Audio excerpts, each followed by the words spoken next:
Um, I always, anytime they ask me to do something with Kappa League, I definitely don't mind doing it because I was a member of Kappa League myself before I became a brother of Kappa. I was a Kappa Leaguer back in, the year is not important, so we don't worry. It was a long time ago, so don't worry about that. But what I asked for, I said if I'm gonna do this, I need the best and the brightest Kappa Leaguers we have from all around the country to be a part of this presentation. So I'm assuming that's what we have here, the leaders of the leaders with Kappa League. So as I share this presentation, I'm gonna ask you guys to participate, and I'm gonna need all my real leaders or aspiring leaders to definitely assist in when I call on you. So with that being said, what we'll do is I'll share my screen here and we'll talk a little bit about creating your personal brand.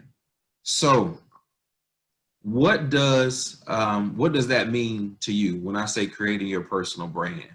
Well, what is your brand? I see any of my Kappa Leaguers want to chime in on what they think that what I mean when I say what is your personal brand? It means, okay. You hear me? Yeah, I see. I hear you. You got to speak up a little bit, but I hear you. It means who you are as a person and how people see you. That's very good. That's very good. Anybody got anything they want to add to that? Yes, if I may add on to that. Yeah, for sure. It means like what he said, how people see you, and like how it's like selling yourself to others. Kind of like how you want to sell yourself and how want to sell yourself to a maybe a businessman or possibly even a teacher. Sure, somewhere along those lines. You understand? Thank you. For sure. It's really how the outside world not only sees you, but sees what you may stand for and what you're about. If you think about, if we'll go to this next slide, okay, with Amazon, what do you think of when you see the Amazon logo? That's Amazon's brand. That logo represents them. So what's the first thing that comes to your mind when you think of Amazon? What I see is delivery. Jeff Bezos. Yeah. Somebody said Jeff Bezos. Somebody said fast delivery. Somebody quick, right? That's pretty much you order something from Amazon today, it could get to your house tomorrow. Depending on where you live, it may even come the same day. So, what about McDonald's? What do you think about when you see that brand? McDonald's, I see it as a fast food industry. Yeah. Okay. So hold on to that thought with McDonald's. What about the next one? What about Chick-fil-A? What do you think about when you see Chick-fil-A? What pops in your mind? Their chicken. That's some good chicken. Yeah. Their chicken sandwich. But what about the people that work at Chick-fil-A? They have very nice working staff. Very nice. Very nice working staff. Yeah. They have a respectful attitude. Yeah, they call it customer service, right? Customer service on Chick-fil-A is on 10, right? So would you say Chick-fil-A and McDonald's customer service are known for the same thing? No. Not so much. No, sir. No, they don't. No. So they both do the same thing, right? They both are fast food entities, but the way that they deliver that product is different in the presentation, right?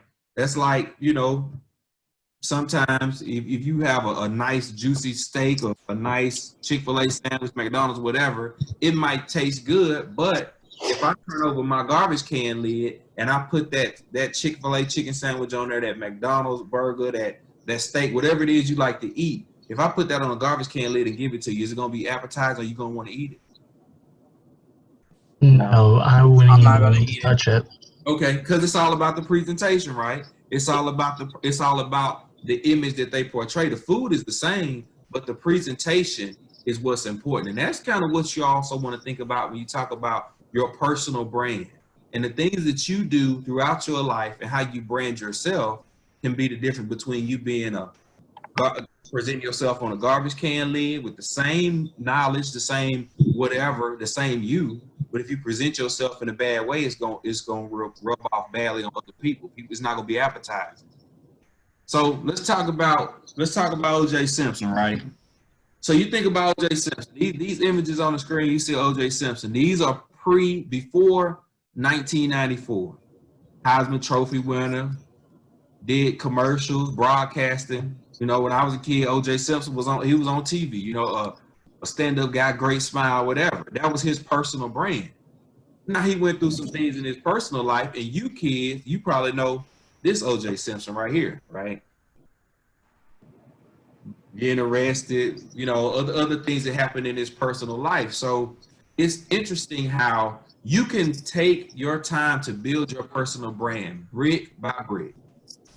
But it only takes one instance, one thing to happen for that personal brand to be totally different from what somebody would think of. Would you say that that's true? Would y'all agree with that statement? Yes, Yeah. sir. Yeah. Yeah, Right. I agree. Yes, sir. Okay. Just say you're a straight A student. You're a straight A student, right? Everybody know you've been a straight A student throughout your whole years. You get to your senior year, you get caught cheating on a test. Well, that person's perception of you is going to change because now you're not known as a straight A student. You're going to be known as a cheater, right? So you got to make sure that your personal brand is all the time at the forefront, at the front of your mind when you're taking on new projects and taking on new responsibilities. And as a leader, the more you find yourself in leadership positions, which I know you guys are seeking leadership positions, whether that's in Capital League, whether that's at school, at your church, or wherever, you got to keep that personal brand in mind. What do you stand for? What do people see when they look at you? So if you had to use 3 photos from your life to describe your personal brand, what would it be? I'm not going to ask y'all to upload 3 photos right now, but just think about all the pictures you have, all the pictures in your house, all the pictures on your IG, all the pictures you can post it on Snap, all of that. And think if somebody would describe you in 3 photos, what would those be? So I just took 3 photos from my own life. You know, the first one, I used to work in construction with Habitat for Humanity, used to work for a nonprofit, but hard work is what I think when I want people to think about me.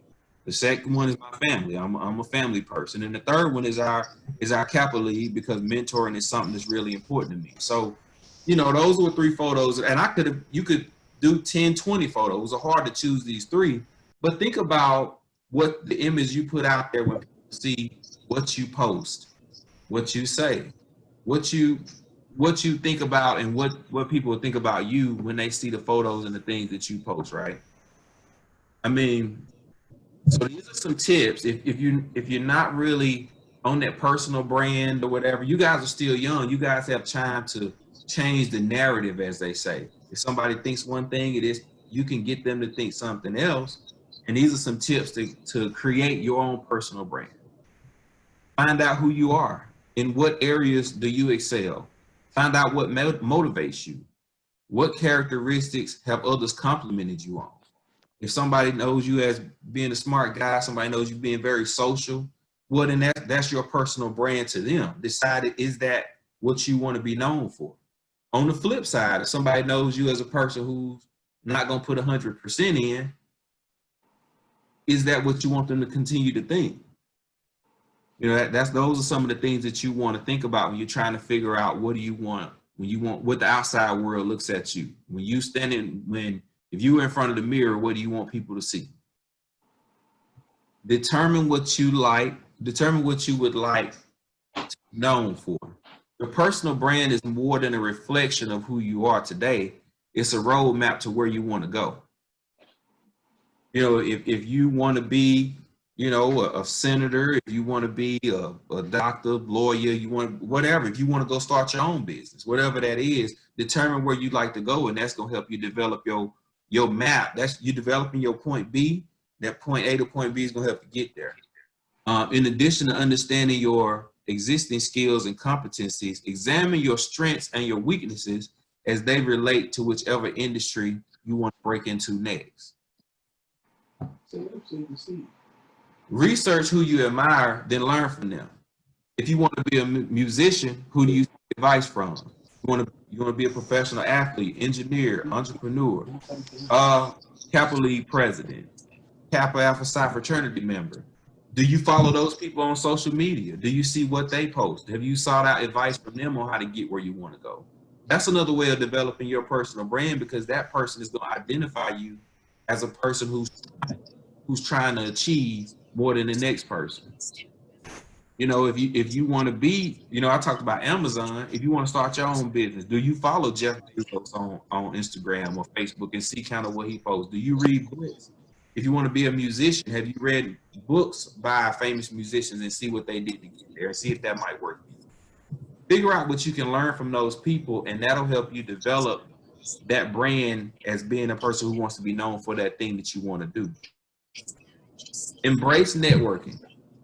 Networking can be the difference in options and opportunities. Part of networking is maintaining a business relationship in a less than ideal situation. So in maintaining your personal brand, networking is probably the biggest thing you can do.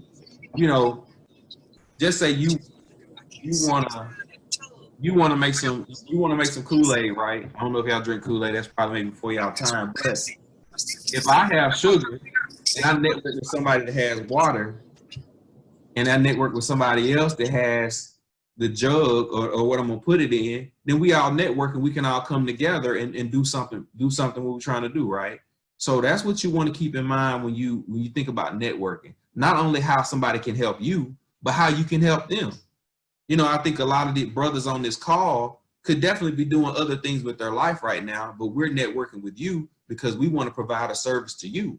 But we also get something out of it too. The ability to see you guys grow and develop as young men is a reason why I think I can speak for a lot of brothers when I say that's the reason why we do this. We want to help you, and we also get something out of it. So you want to see what networking is can benefit you and what you can bring to the table. That's part of personal branding. People you feel at first glance may not be able to assist you in branding yourself. You still want to network with those people. I learned a long time ago, somebody said, remember all the names on the way up.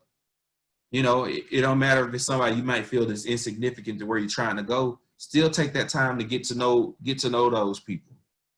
You know, I think about, they said, you know, Lamar Jackson, you know, one of my favorite players, they said when he first got to the Ravens, he made sure he memorized everybody's name, from the people that do the tiles to the equipment guys to the security. People might not be significant to what he wants to do, but still significant in knowing that his personal brand, he wants to be a person that cares about other people, because it takes everybody. Now, flirting and networking do not mix. You won't want your personal brand to be known as a person who's always trying to go too far. My motto on that is, when in doubt, leave it out. When in doubt, leave it out. Remember that. Monitor your social media presence. What do strangers see when they search you online? Balance between being social and being too open on social media. You know, now is definitely a time where, how many athletes do you know, every year the draft comes up, it never fails.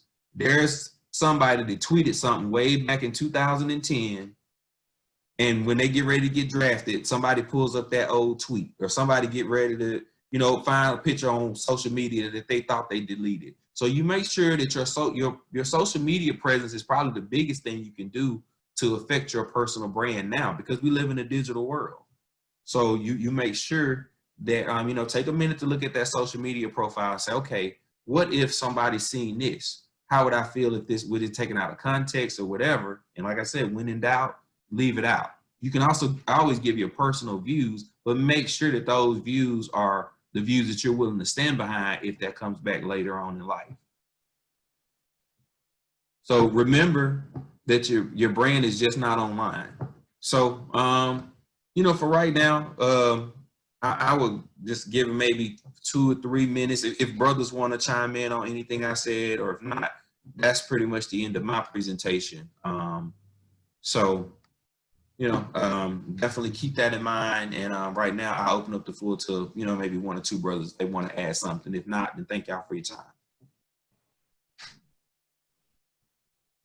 Brother Thompson, thank you. Yeah, Anyone we've all heard that you don't get a second chance to make a first impression. So that first impression is your brand. You may not get a do-over, a mulligan on that second chance for your first impression. So as Brother Julius Thompson said, it's real important to what you project is who you really are to yourself, to your family, to your community, those folks that care about you. Your name is important to your family as well. So we don't want to disrespect our family names also. Any Capital Leaguers have any questions or comments? I do actually. Andre Gullo from Capital League Los Angeles. I actually need you to elaborate on the flirting and networking cannot mix. And I say that because I've been in like settings where, I've had to network with people and and I'm just being me. Yeah. And everybody around me is like, "Oh, you a flirt, you a flirt." And I'm just like, "Well, what I'm saying? I'm just doing what I do." So how do I know when, I'm I'm doing too much or I'm not doing enough when I'm just being me? Well, in a scenario like that, and I think that I was venture to say a few brothers probably on this call more often than not have had that same issue. I mean, we Kappa, we look good, so I mean it's just kind of come with the territory. So in that instance, what you want to do is, as long as you are not taking it to a level that makes somebody else uncomfortable. What they always say, it's not intent, it's impact. If your intent is, strictly, above board, you just doing you, but the impact that it's having on that person is making them feel uncomfortable, then you want to make sure that you pull back and maintain a business or professional relationship as much as possible, because nobody's gonna look bad on you for keeping a business relationship. If anything, you would rather be on the side than on the side of doing too much. And I think as you grow and you mature, you'll kind of learn in those situations, when somebody might take something out of context. But like I said, my biggest thing is when in doubt, leave it out and err on the side of caution with that. Let me throw something in here. Andre, overall in your life, you're going to meet, 1,000 women, and you're a good looking brother. They're going to be interested in you. So you have to become the chooser. I mean, you have to allow yourself to be the choosee in those situations. Let her show you that she's willing to come forward after the business is done. Because the situation that you're in right now, you're in a business setup and you're flirting. She takes it the wrong way. She goes back to her people and says, Andre sexually harassed me while we were in this situation.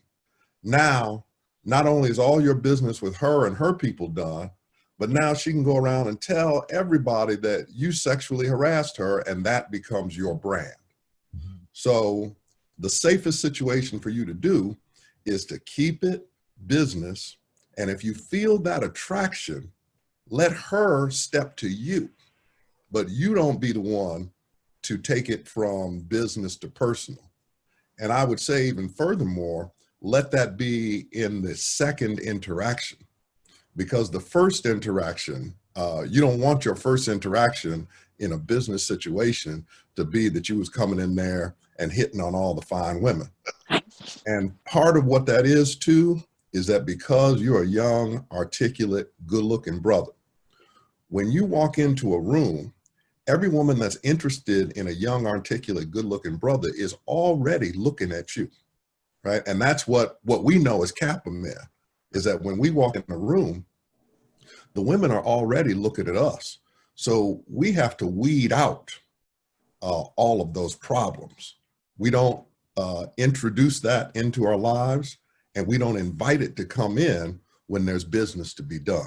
Amen. So you put business first, and allow the other person to step forward and make that first move on any kind of flirtatious or personal level. Otherwise, you put yourself in a situation where your brand can be damaged for years just because she took it the wrong way. Does that make sense? Gotcha. Yes, sir. In addition to this, this is Brother Harvin from Columbia, Maryland Alumni Chapter. In addition to what Brother Thompson and Brother Jones said, Andre and the other Kappa Leaguers, there's a thing that I teach my students about code switching. Code switching is something that can make or break your career. Code switching is simply adjusting who you are to the situation that you're in. So even if the young lady makes a pass at you first, again, as Brother Jones said, take care of business first. And then on the second or third interaction, if the attraction is still there, then you still have taken care of business before your personal desires. So you in code switching, you have to separate your professional from your personal. And it really, and then as a pastor, I always tell young men, I don't care how fine she is, I don't care how built she is. Think with the head on your shoulder versus the head under your belt, because the one under your belt will get you in more trouble than the head on your shoulder. Preach. Thank you, thank you, brothers. Well So again, said. Brother King, we're going to. Brother Burnett, can I say something real quick? Yes. All right. So Andre, can I ask you this question? Is it the person who feels that you're flirting, or the people around you on your team that think you're flirting? The people on my team who say it. So I don't know how the person feels. I just know the people on my team. Right. So one of the things, and you can take this back from all the what everybody was saying, was if you're a friendly person, you have to tone that down, and think about that, right? You know, it's good to be friendly, but you have to be aware of how friendly you're being. So if somebody else is noticing it, that's a friend of yours, they think that you're flirting. You're not, because in your mind, you know that your intent is not in a flirtatious way, but it's coming off to somebody else in that manner. So when they're giving you that advice, you should probably also think about, how do I tone it back and not lose who I am? You're a friendly person. Just think about how often you flash that smile, how often you look at that person, and things of that nature, which sort of go hand in hand with networking, but you just have to think about how you bring it back. Okay. Thank All you. right, got you. I'm going to go to you, and I'm going to bring your presentation up, and you should be able to see that. Okay. So brothers, we're going to talk about diversity, inclusion, and equity. And this really ties to a lot of things that are going on in our society right now around all the protests around the country, around George Floyd, Breonna Taylor, all the deaths we've incurred as Black men in this country, and as Black people in this country. So I'm going to tie this topic really to that. So next slide. Am I driving? You driving? There you go. Okay. Let me just move this out of the way. Can you see it? Yep, I can see it. Right. Okay. So kind of tied to what Brother Thompson was talking about as far as your brand, your identity. Let's get real that people only see 20% of us. That's that iceberg on the left side of the slide. And on the right side is really the puzzle around who we are. On the surface, they see us as Black men. We're a lot more than that. So for all the capital leaders on the call, I want you to if you have a piece of paper, there's 9 pieces of this puzzle. I'm gonna talk about 7 pieces around who we are and who you are. I'll go first.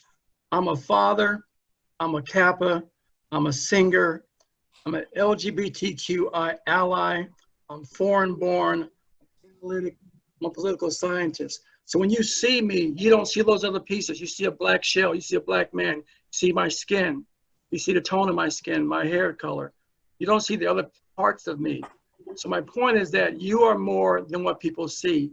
And part of your brand is to allow people to communicate and see that, for you to communicate that, for folks to see that who you are. You may be athletes, you may be musicians, and your sons, you may be community activists, you may be a volunteer, but who are you really? And we have a responsibility as Black men to tell people who we really are. Not that we're going to avoid or shy away from being African Americans. We're rich, we're proud of that. We're the first people, we're the chosen ones. That's a given. We're going to be able to peel that onion back as far as who we are really. But you see more than just me as an African American person. I have more depth to my character as far as who I am.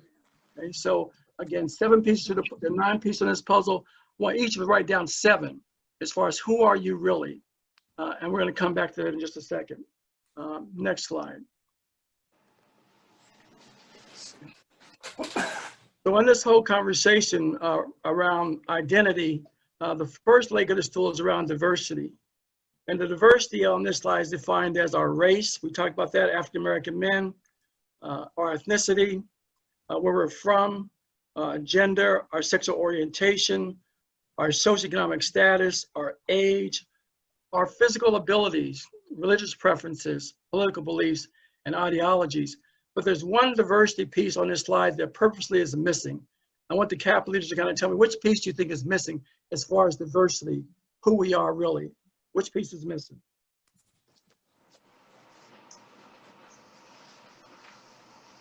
One of our smart capital leaders, and what piece is missing?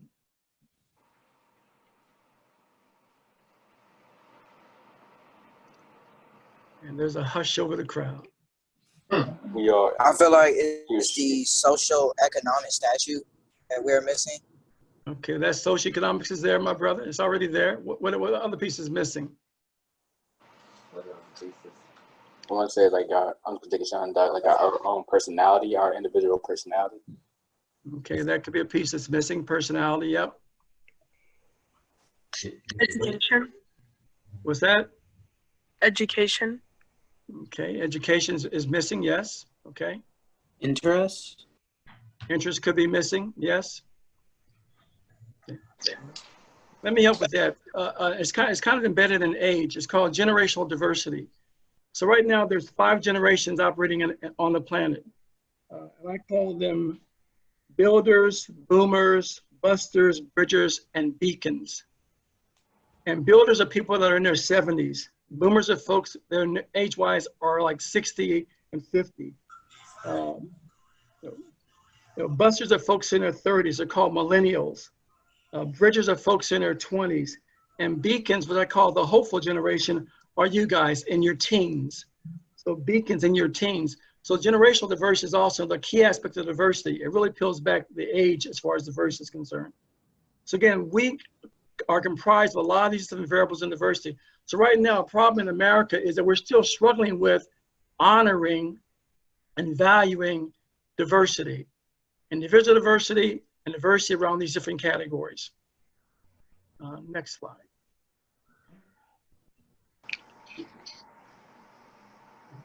So what is inclusion? Inclusion means that all people, and I'll stress all people, regardless of their diversity, and we had diversity in the first slide, regardless of diversity, have the right to be respected, welcomed, appreciated, and valued as members of their community. And there's too many examples right now of our folks being disrespected, not welcomed, not appreciated, and not valued in our communities. But inclusion is a premise that we are, again, welcome, appreciated, valued, and respected. So as leaders of Capital League and leaders within inside our organization, we're going to ask you to really take this inclusion piece with a lot of heart. So if you're leaders of organizations and school, your community, really focus on the fact, are people really respected?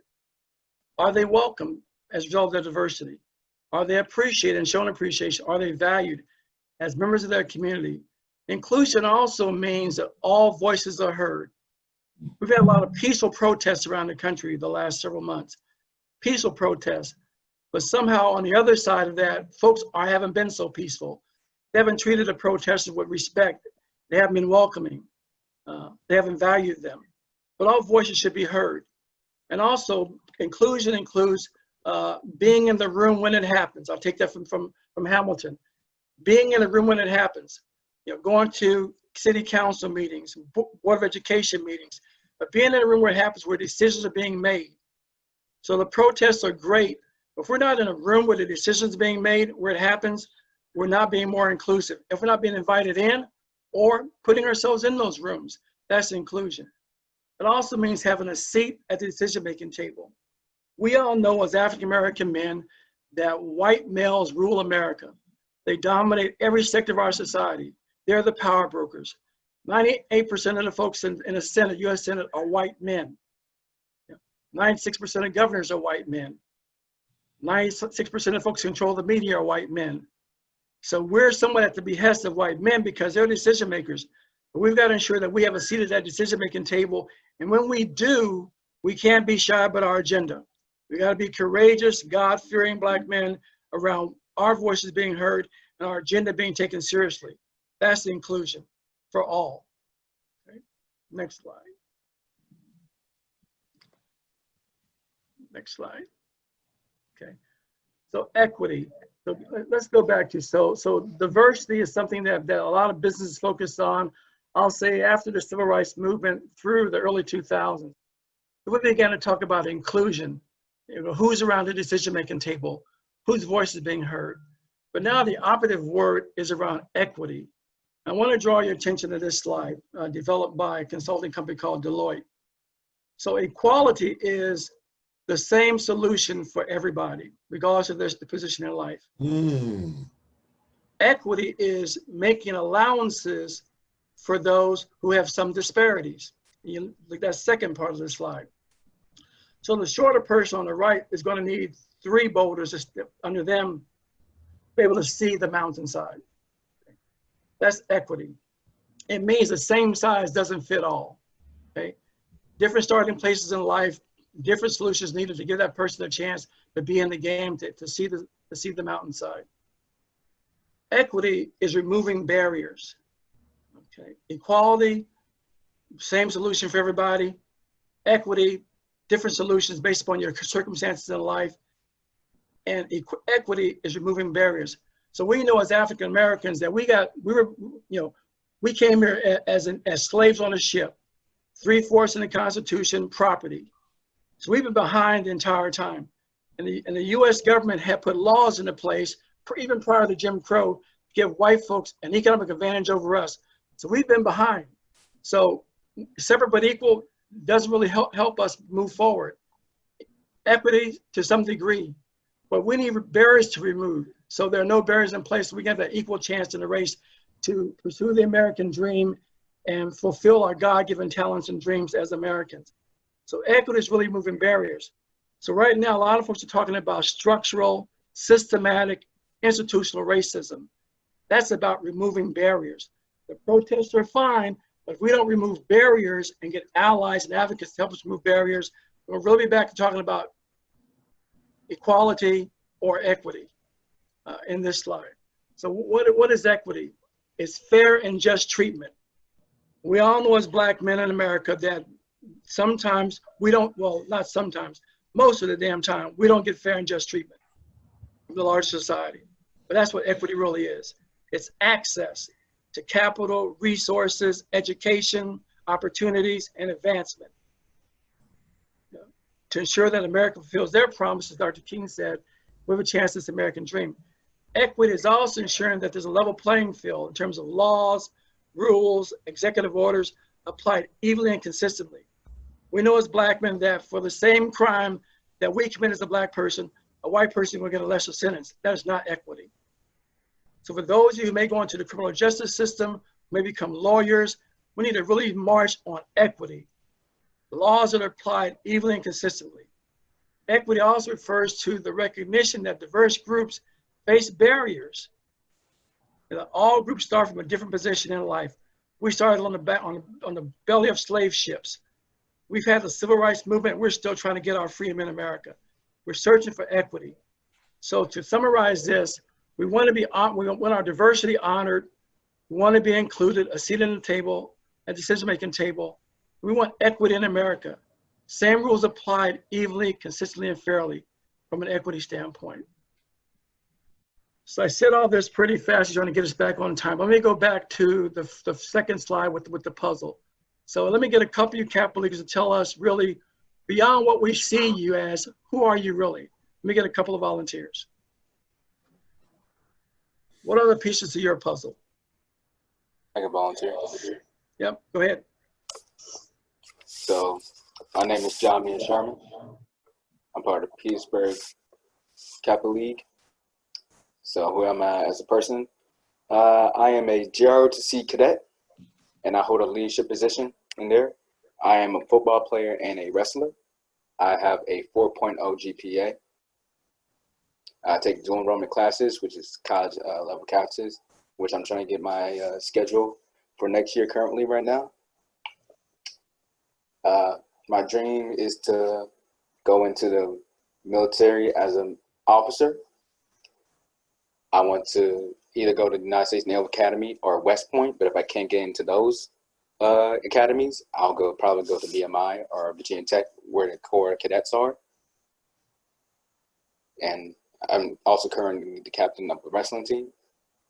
And it's been hard with the COVID, but I think we're getting through it.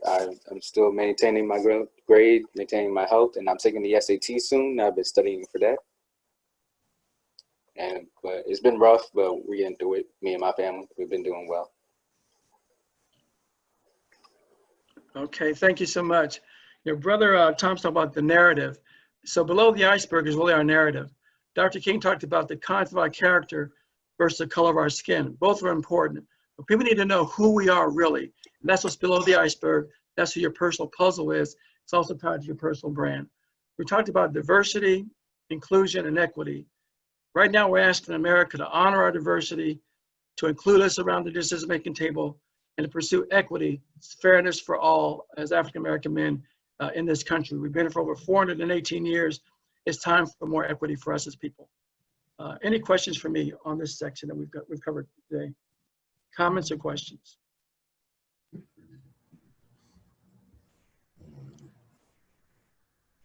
Capitol Leaguers, any questions? Again, good presentation, Brother King. I have a cool question. Yes. So how did, for this, I want to present it. So how did you get through adversity yourself? Like when you realized things were unfair, how did you get through that? How did you develop, and how did that develop you as a person or as a Black man in America? How did you cope with that? Yeah, great question. I'm a business person. I'm a human resource executive. And what I try to do in any organization is first understand the financials. So if you know how the organization makes money, you're going to have a better seat at the table. How the revenue comes in, what the expenses are, what the bottom line is, what the goals and objectives are. So come in with some credibility around the financial aspect, and then shift to the people and the human resources aspect. If you can't do the basic math or the quantum math around the business model and the finances, you may not get a seat at the table. So that's been my approach, as well as to try to skate ahead of all the quote smart folks around the table by really doing my homework and doing more homework and outworking the person next to me, white, black, green, yellow, or indifferent, regardless of their ethnicity, to make sure that nobody's going to outwork me in my position. So I can be viewed as very, very, very credible. And going with data to support my decisions and minimize my emotions. That's been my approach. Good question. Thank you, sir. Yeah. Hey, Jameer, can you hear me? Yes, sir. Email me. My name is Thomas McCaleb. I'm one of the brothers of Kappa Alpha Psi. My email address is thomas.mccaleb, just like you see it, @gmail.com. A couple of my good friends are SEALs. You might know what that is. And I want to introduce you to them so they can give you some tips and tricks as you get yourself in position. And maybe we might be able to put you in touch with one of those letters that you're going to need. Talk to you soon. I'll talk to you soon. Thank you. And Jameer, if you don't remember his email, just email me. I know you've got mine. So. Yeah, I got you. Thank you. Any other questions for me as I close my piece?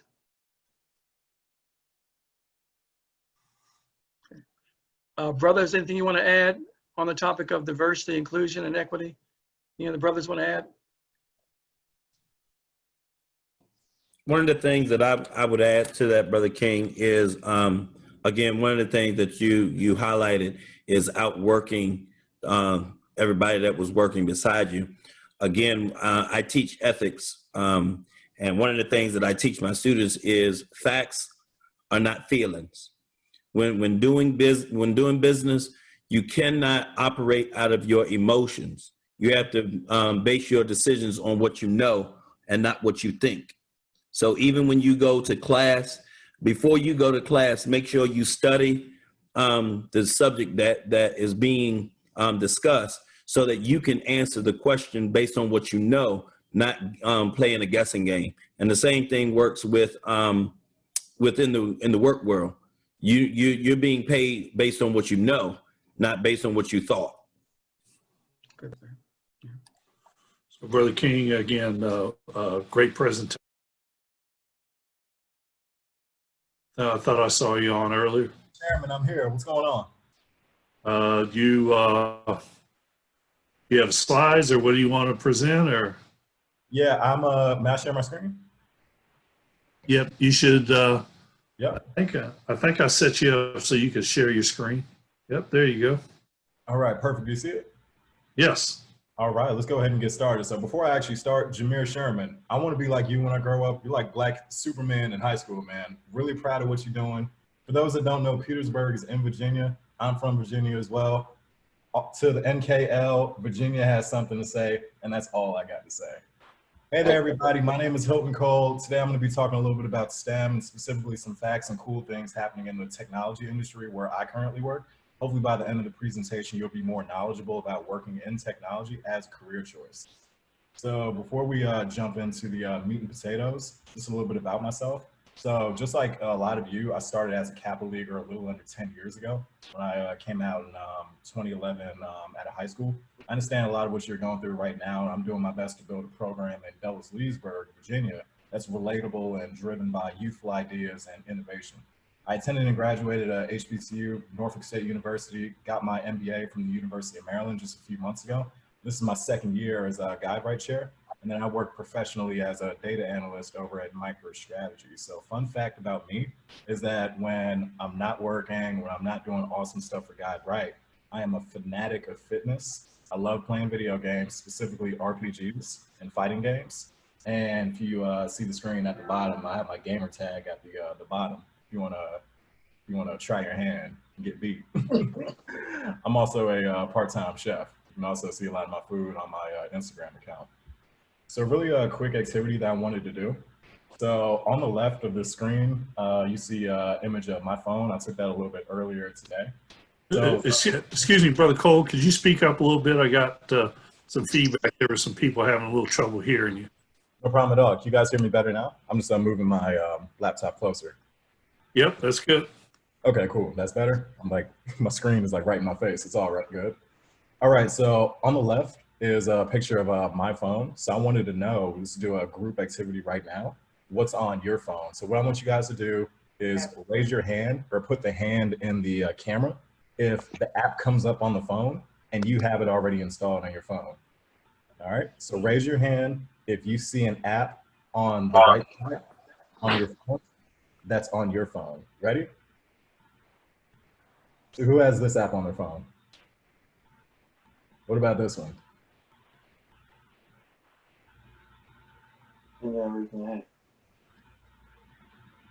There we go. You can see, you know, Pinto. I'm gonna try to cover them all.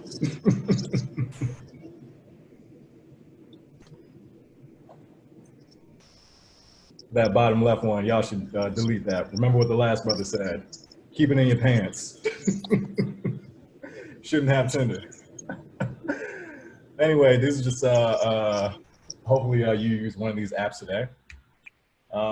Today I'm gonna be talking about STEM, like I said, and then specifically around my industry and technology. Although what you'll find is that when you think about STEM, the lines between the different categories are actually pretty blurred, all right? So show and tell, here's some cool things that are happening in technology today.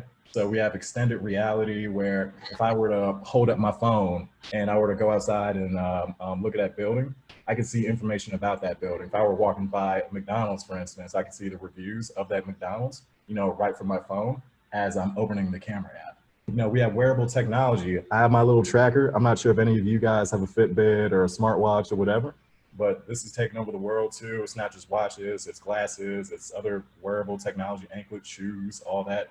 Self-driving cars, you guys should already know about. Virtual reality, indoor farming. There's a lot of empty skyscrapers in big areas like DC and New York and Philadelphia that are actually right now being converted using technology into indoor farms and then making food in less space under perfect conditions, you know, all governed by a computer. You know, we have smart homes and voice assistants. Anybody here have an Alexa device or a Google Home or a Siri? What was it, Apple Home? Anybody have one? Yeah. All right. We have drone technology. So this is the laws and the technology is finally making it so that you and I, just common people like us, can have drones. Personal use, they're being used for delivery, they're being used in the military, they're also being used for gaming. Look out for drone tournaments, look it up on YouTube. I think you'll find a lot of cool stuff on there. And robotics, they're getting better. They're getting closer to ruling the world. Look out. So before coronavirus, I just took a little sample of some companies I could think of off the top of my head. So market capitalization, that is a very big word. I want you guys to learn today. Market capitalization, big word, but at the end of the day, all it means is just what's the total worth of that company. So you see the total worth of these companies, you see Apple, Uber, Zoom on the screen. This is all before coronavirus. This is what all of them were worth before the pandemic hit in December 2019 at the end of the last year. Okay, who wishes they had $1 billion? Raise your hand. Brothers, y'all should be raising your hand too. I want $1 billion. Who wants $1 trillion? Put it up here. That's what I'm talking about. So this is the net worth of a lot of the largest tech companies that are in the industry. And then what you see on the right of the screen is that if you look at the average salary of, if you add up all the technology employees that are in the American workforce, you see that they start and they keep a higher salary than most other industries when you average those out. Okay, you see those numbers on the right of the screen. All right, Rona hits. All right, so we've seen the pandemic devastate a lot of American business. We've seen, unfortunately, a lot of jobs go away. However, in the midst of the pandemic, what we've seen is a lot of the technology companies have gotten even richer. So we've seen Apple take a little jump, Google took a big jump, Amazon too. Zoom, if you look at on the right, from 16 billion to 72, almost 73 billion. That's huge. You know, that's really huge. So this is just a sample of a total worth of some of those companies and their jump. They were already growing strong prior to the virus, but now that business is being done completely digital, you know, instead of business travel, you know, we're doing Zoom or we're doing Google Meets. It's not in person anymore. A lot of things are going digital. That's going to be the future of American business and most likely global business as a whole. And we want you guys to have a slice of that pie and hopefully put the resources in front of you to make that happen. Okay. So a little bit of bad news. Unfortunately, if you look at the screen, there's a lot of industries that have filed for bankruptcy. So Hertz, rental car company, a couple gyms, 24-hour fitness, the gym I go to, I'm hoping that stays open for the long term. Is going under. Gold's Gym, California Pizza Kitchen, Neiman Marcus, I believe, is getting bought out by Saks, if I'm not mistaken.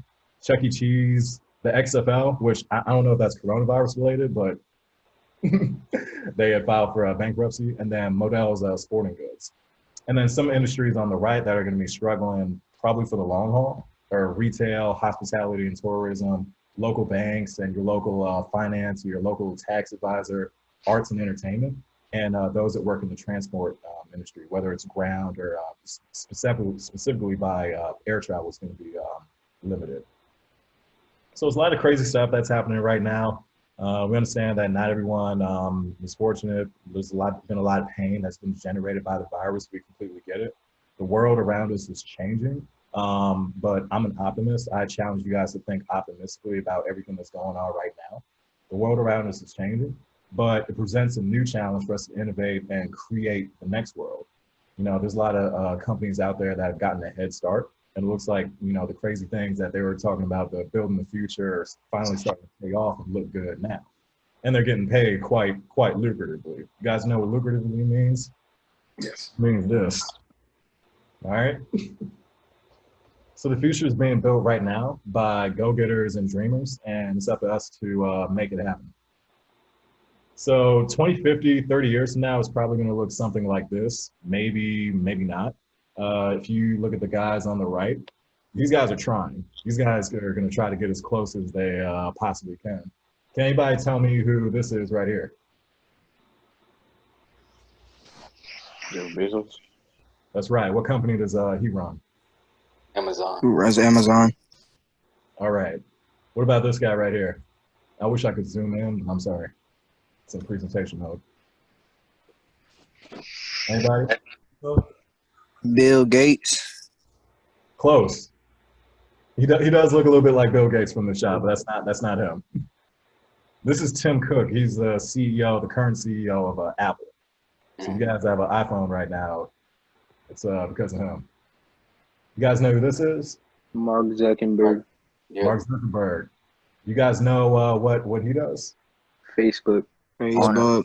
And Instagram. Facebook, Instagram, WhatsApp. If you guys are familiar with Oculus, it's a little headset that you do for virtual reality. All that's him.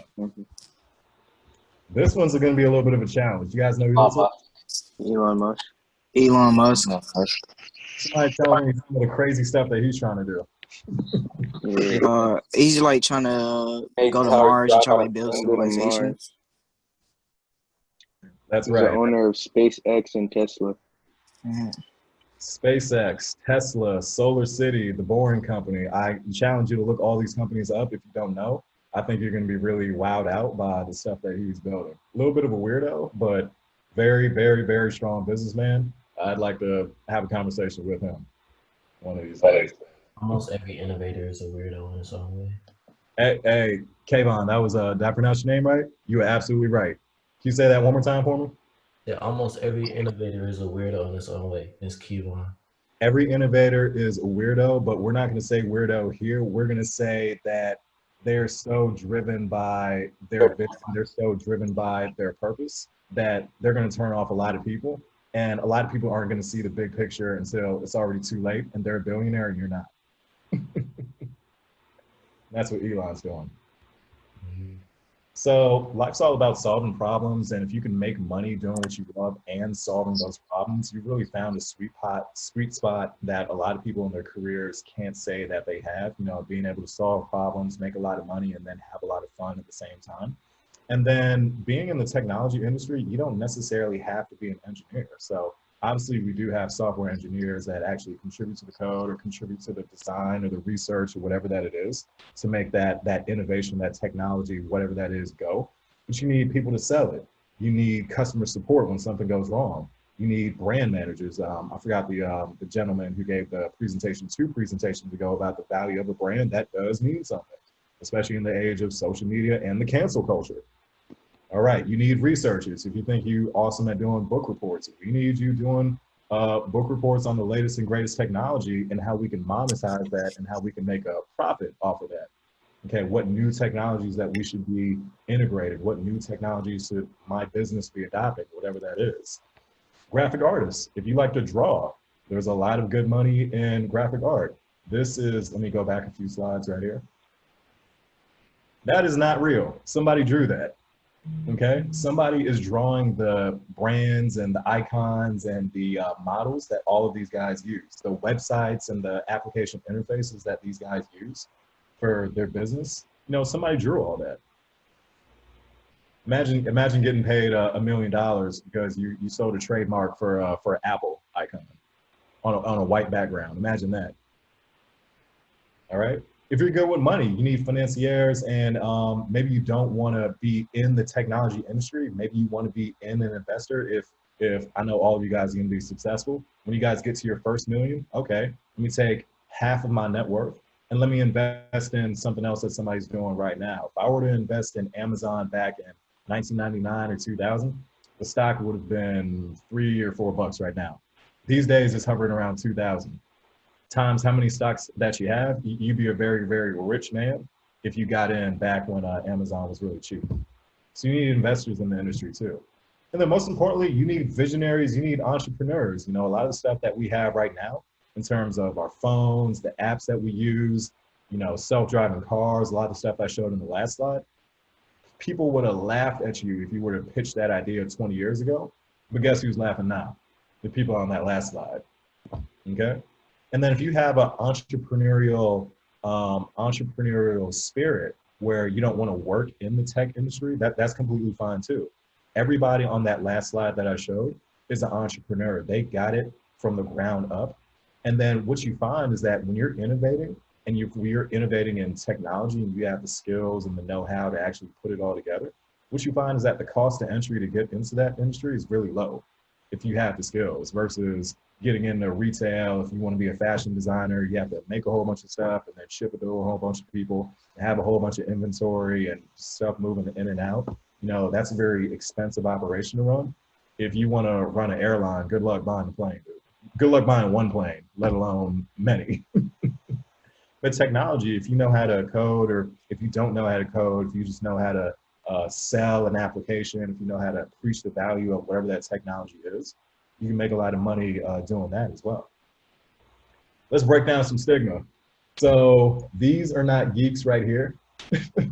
These are just images of what I thought people perceive the people that work in technology to look like. It's not necessarily like that. People that work in technology are real loose. They look like you and me. You see, this guy has a full-grown beard. This guy has a high-top fade. This guy has his tattoos. When I go to work sometimes, I don't always have my blazer on. I have a t-shirt on. I have my tattoos showing.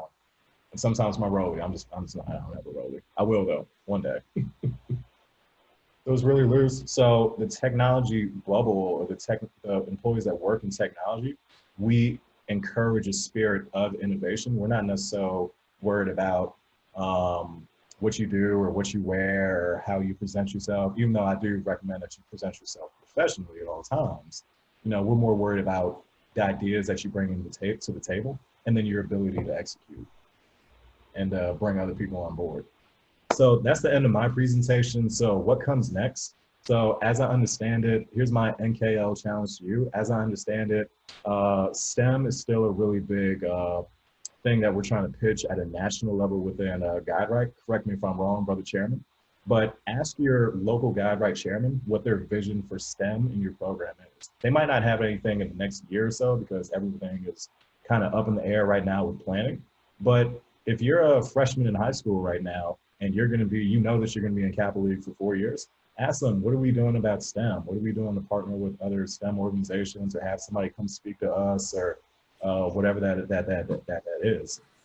In Dulles Leesburg, we had just last year, we had somebody from Sony come in and talk to us about developing apps for the PlayStation Network, and that was a really fun workshop.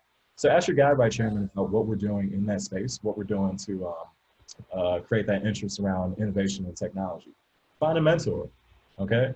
Ask somebody in your local chapter. Ask somebody at your school. You know, ask your computer science teacher, whoever that it is, you know, find a mentor in that space and learn as much as you can. Just be a sponge to them.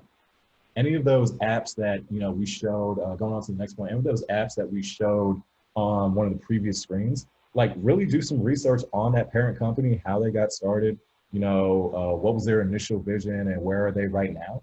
And like understand what skills that they needed to start that company. And if you actually want to work for that company, whether it's Amazon or Facebook or any of these other companies that are innovating and creating new technology, you know, find out what it takes to work for that company. And then lastly, whether it's Friday or Saturday or on a weekend, you know, kick back, grab a glass of Kool-Aid and watch YouTube of the latest technology trends. Watch YouTube videos of what's happening. Watch videos of what Elon Musk is talking about, what Jeff Bezos is talking about, or Zuckerberg, or podcasts about what the future of society looks like, or the future of technology looks like, whatever. So with all of that, I bid you adieu. This is my contact information on the screen right here. Feel free to take screenshots. Feel free to text or call me at any given time. I'd be love to talk to any of you if you have any questions. And Brother Chairman, I'm not sure, we're a little bit over. Do I have time for Q&A now? Yeah, go ahead and take some Q&A. Okay, perfect. So let me end my presentation. I'm trying to get your email. Does anyone have any questions for Brother Cole? Could you put the email back up? I was trying to check that. Again. Yeah.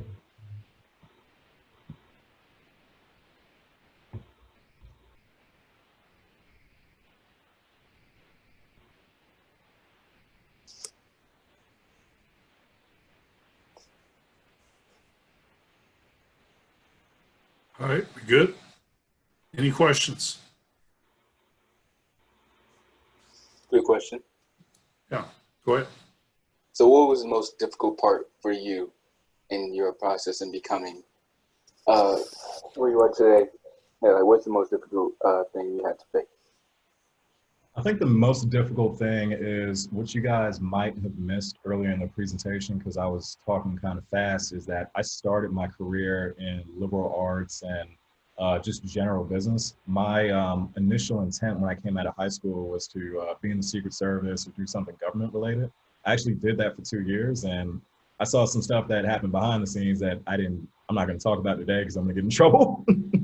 I'm in Northern Virginia, but point is, I had to kind of reinvent myself on the fly and learn a lot of this stuff without a formal college education. And it took a lot of work. It took a lot of like reskilling myself, but just by being curious, just by being open and being a sponge and talking to people, like I said, going to YouTube University or Google University and just researching whatever hot technology is out there, researching somebody said in the last presentation, looking at the profiles of successful people that you want to emulate and just doing that. It was really tough, like really doing a 180 on my career. And then also, I will say that while technology is more diverse than most other industries, I will say that there's not so many Caucasians in my field as there is immigrants and first generation Middle Eastern people, Indians, Asians, Eastern Europeans. There's not many African Americans in my community. So a lot of times it feels lonely. So a lot of times I did feel like I was figuring out myself, or I didn't have anybody that could really be Hilton, like really be Black. You know, a lot of times I had to really mask my speech, how I really speak. Because if I speak how I normally speak, like I talk to y'all, or when I talk to my boys, a lot of people that are fresh off the boat can't understand my English. So it forced me to like really, really be proper in my communication skills. And then to also learn how to work with different types of people who have a completely different culture. A lot of them, you know, they haven't been in America for 1 year. And, you know, these are my coworkers that I'm working with. So finding a way to lead them and relate to them so that we can all come together and have a exchange and a share of ideas, but then B, actually get work done, turning ideas into insight into action into results.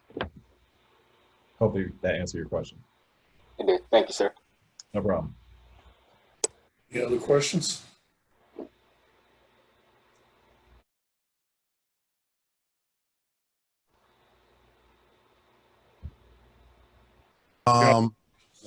Brother McCaleb, can you set it up for me to share my screen? Yeah, it's already set up. Okay. All right. So first off, I want to kind of get you guys say thank you to everybody for the video of the year contest. It was very, very successful. And just to catch you up with what's going on with Kappa League TV. The whole idea of Kappa League TV is to hit two metrics. One is 10,000 subscribers. The other is 4,000 viewing hours. At 10,000 subscribers, we get access to inside information at YouTube. So what Brother King was talking about earlier about having access to information is something that African Americans don't often get. So we're not playing on the same field. But by reaching 10,000 subscribers, we get access to the information and to the YouTube studios and things that normally we wouldn't get access to. At 4,000 viewing hours, YouTube actually will start sending advertising to Kappa League TV. And at that point, Kappa League TV actually starts generating money for Kappa League. So if you want to know something about how the revenues work, our revenues for Kappa League TV and why we're doing all this work begin at 4,000 viewing hours. So that being said, our next project is the Kappa League TV Marathon, which starts August 14th and goes through the 23rd. Now, I'm putting together a playlist for Kappa League TV. It's about 90 minutes long. It's the best of Kappa League TV. It's videos that you haven't really seen yet. And it's all put together in a way that allows us to see the hard work and the progress that's being made by Kappa Leaguers and their Kappa League leaders all over the country. Now, in terms of, Brother Thompson spoke earlier about the power of networking. We're going to use the power of networking this time around in this specific way. I went through all the Kappa League IG channels that I'm following, and it turns out that the Kappa League IG channels have at least 43,000 followers when you put us all together. So we're going to do a hashtag campaign with the marathon, which is hashtag Kappa League TV Marathon. And also every time that we do a posting, and that's all of us, all the Kappa League IG channels, we're going to tag Kappa_League_TV on IG. And here's the way this is going to work. On the 14th, August 14th, we are all at the same time, 9 a.m., going to post this piece of artwork, the Kappa League TV Marathon artwork. And we're going to hashtag Kappa League TV Marathon, and we're going to tag Kappa_League_TV in every single posting, so we can begin to drive a viral video posting. We're going to do that several times during the campaign, which I'll inform you about, but the main one to get us started is on August 14th. Now, we're going to be doing some giveaways to kind of help to, get everybody motivated and incentivized. So day one, the chapter that has the most comments that brings in the most comments on the Kappa League TV Marathon playlist will receive a $100 gift card. On the last day, the chapter that has brought in the most comments over the course of the marathon will receive a $250 gift card. Then on the daily, each day, we will choose randomly from amongst the comments somebody to whom to give a $25 gift card. So if your chapter has the most comments the first day, it's $100. If your chapter has the most comments over the course of the marathon, it's $250 for your chapter. So think of it this way. Your chapter has things they want to do. There are some things that you have to buy. There are, ties and pieces of equipment and things that need to be covered that you can cover simply by getting the most comments into this Kappa League TV Marathon. So who do we want to comment? Well, the comments are not only for Kappa Leaguers, but also we want you to get your family involved and your friends. So when we do our posting at 9 a.m. on the 14th, you're going to post to the chapter IG and Facebook and to your individual IG and Facebook. Every Kappa Leaguer is posting to their individual IG. Every Kappa League chapter is posting to their IG. Every Kappa Leaguer that has a Facebook page, which you may want to post someplace else. You might want to post on Snap or post on TikTok, whatever it is that you're using. Every Kappa Leaguer posts on their individual and the chapter's social media pages, IG and Facebook. And like I said, Snapchat and TikTok, whichever you're most comfortable using, we want you to post on that too, with the hashtag Kappa League TV Marathon, and then tag Kappa_League_TV on IG. And again, we'll be sending out a letter to all the Kappa League directors.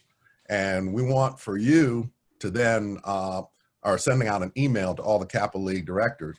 And we want all the Kappa League directors to look at your contact list for your Kappa Leaguers and reach out to send this email to all of their parents and let them know that this is what we're doing.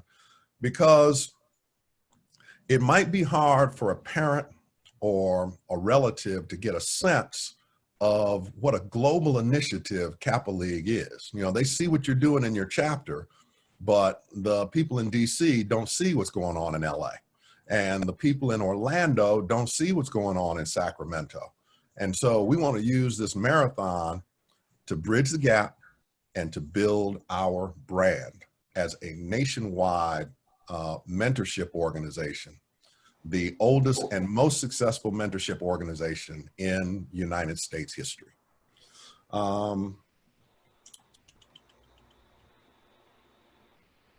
And that's really it for me right now.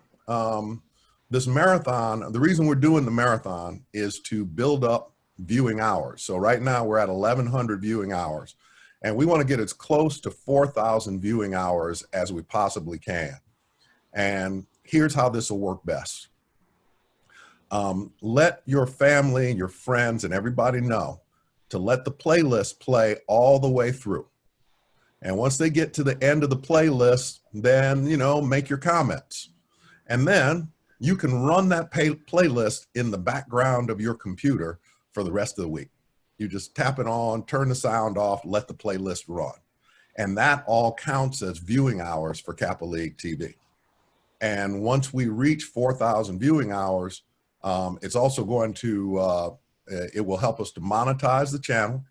And people are going to subscribe when they see the tremendous quality of the videos that, that the chapters created this year. This is the second year of Kappa League TV. We had a good group of videos the first year. The group of videos that you guys produced this year is of much higher quality. And in the coming year, 2021, we're going to have even higher quality than that. So we're going to focus on one project at a time. And the first one is the Kappa League TV Marathon that starts this coming Friday on August 14th. We will send out, I'm going to upload, that's all for my screen share here. And can I upload this artwork into the chat, Brother Michaela? No, the chat's off. You'll have to send it out. Okay. Yeah, we disabled chat for this. Okay. So, so we're going to send out this artwork, and if you guys see the background behind me, Motivated Mentor, we have two different backgrounds. One that says TV for Kappa League TV, and as you can see with Brother Burnett, it's one that's just for Kappa League. And so we're going to send those out too. And if either of those two appeal to you, we encourage you to put that onto your Zoom background so that you can continue to build the brand, which is Motivated Mentorship. And at the bottom, it says 140,000 mentees to college by 2032. So everything that we're doing with Kappa League TV is geared around that brand, that we are mentors who are motivated to work for the good of the young men that are under our care, and that we have made a commitment to get 140,000 young men into college by 2032. And we already have a plan to do that. All we have to do is go out and execute.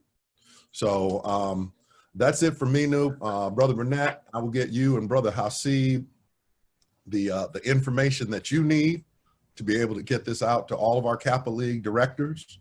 Also, if you're on the phone now, and if you're on the line, on the Zoom call now, and you haven't signed up for Kappa League, it's Kappa_League_TV on IG.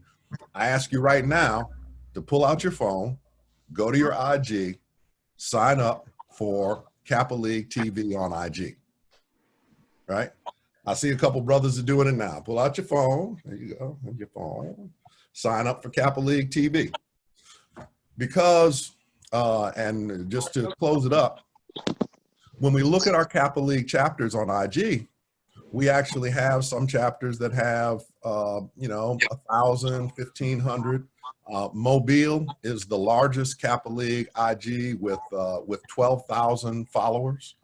Wow. And when you put it all together, wow, we have 43,000 followers. We're just all in different places and not really connected.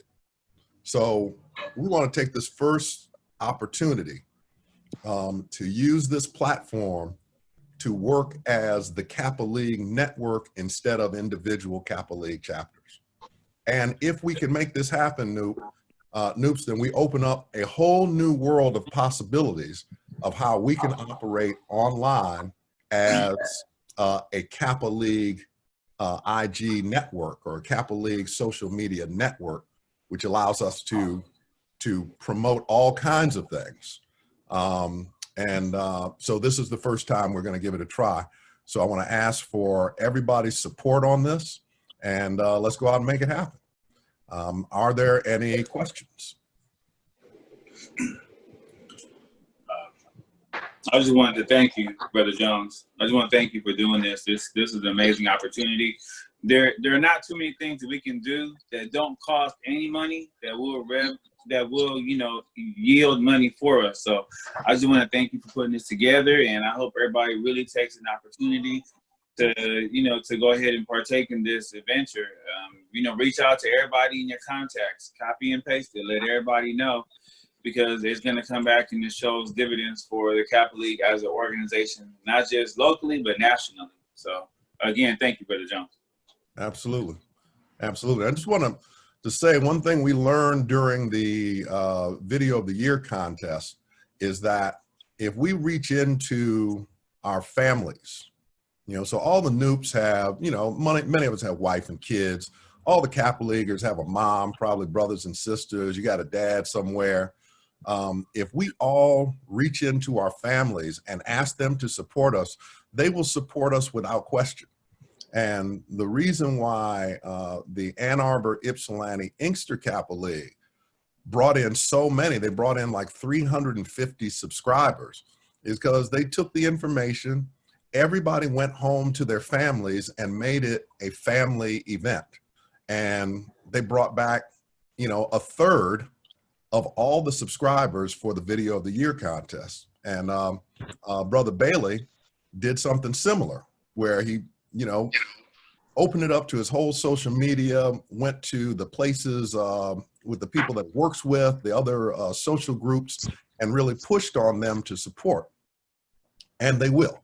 So what we want to do is we want to penetrate the families of our Kappa Leaguers so that mom and dad and auntie and cousins and, your friends on social media can see what kind of organization you are participating in.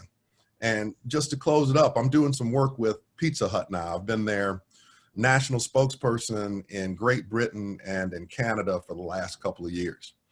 And several times on our phone calls, they have asked me about Kappa League TV without me bringing it up. Wow. The reason why is that they are checking my social media to make sure that my brand stays consistent with the one that they hired. And if my brand gets off, then they can get rid of me.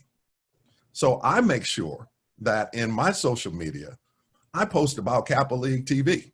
And I really don't post much else because I want people, when they come to my social media, I want the brand that they associate with me is somebody who's working for the good of his community and for the young men in his care. So just for you young men to know, they really are coming and watching you, even when you don't think they are. So any other questions? Hey, Brother Jones, we got to close this out. So, so let me, again, get ready. Again, I'll remind everyone we still have our Amazon fundraiser going. Again, if you go to Kindle Unlimited, it's a no-cost deal. You sign up for 30 days. These are the books by the author. If you just go through and click through them, that's all funding that's going to come to support Kappa League. And lastly, before I go, I'd like to announce our National Kappa League board for 20 and 21. These are the young men that were selected for the National Kappa League board, and the chapters that they represent. And I'd like to congratulate them. And again, looking forward to an outstanding year working with them. And with that,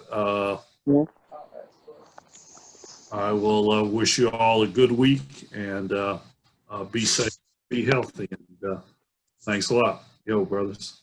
All right. Yo.